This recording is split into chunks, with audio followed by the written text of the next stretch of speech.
Historia del registro inmobiliario. En el año 1844 nace como Estado independiente la República Dominicana y según se evidencia en el derecho vigente, el sistema registral imperante hasta el 1890 fue el sistema informal, ya que las operaciones sobre bienes inmuebles no estaban sujetas a ninguna formalidad de registro para la transferencia de los derechos, sino que eran realizadas en muchos casos por medio de contratos verbales, fundamentados en la buena fe de los contratantes.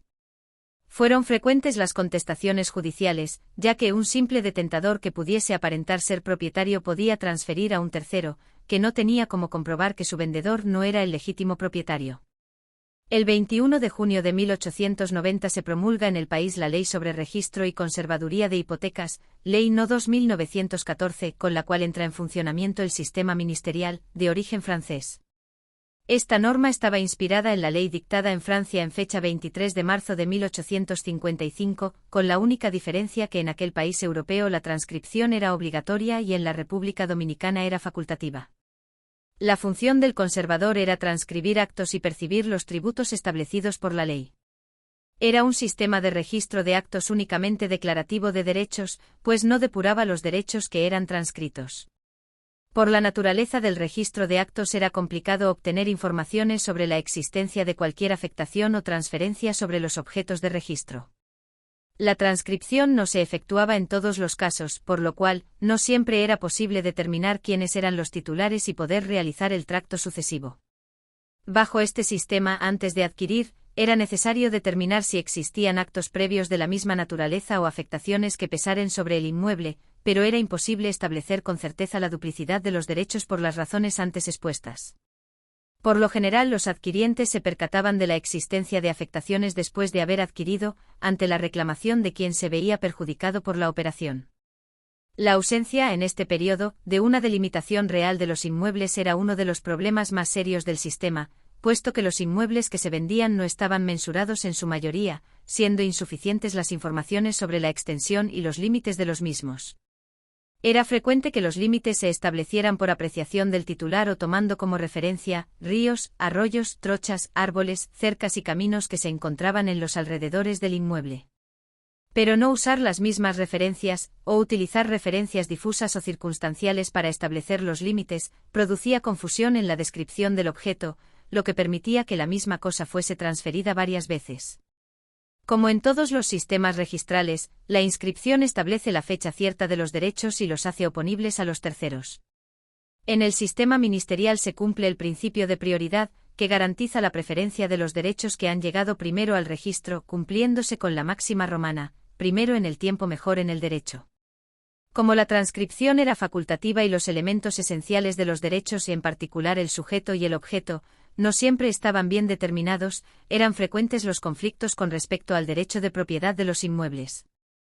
En el año 1911 se promulga la Ley sobre División de Terrenos Comuneros, la cual tenía por finalidad eliminar la copropiedad existente en los terrenos comuneros, propiedad que se expresaba en cuotas porcentuales, llamadas acciones de peso.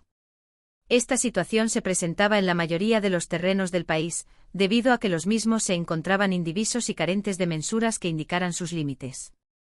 Con esta ley se pretendía determinar e individualizar los predios, estableciendo sus límites y la extensión superficial de los mismos, a través de los trabajos de los agrimensores, quienes, autorizados por el juez de primera instancia, conjuntamente con un notario realizarían el procedimiento de partición de los derechos, mensurando los predios y dejando en manos de los titulares una copia auténtica del procedimiento de partición. La Ley sobre División de Terrenos Comuneros es considerada el primer gran esfuerzo del Estado por regularizar y normar la propiedad inmobiliaria en la República Dominicana. Sin embargo, la crisis de la propiedad inmobiliaria seguía siendo muy grave. El sistema ministerial entrañaba grandes riesgos para el crédito territorial y la movilización de los derechos. Puesto que en el país operaban bandas de falsificadores que alteraban las inscripciones en los libros del registro y conservaduría de hipotecas, haciendo inscripciones que establecían, por medio de maniobras fraudulentas, la prioridad en el registro, con lo cual despojaban de sus derechos a los legítimos propietarios.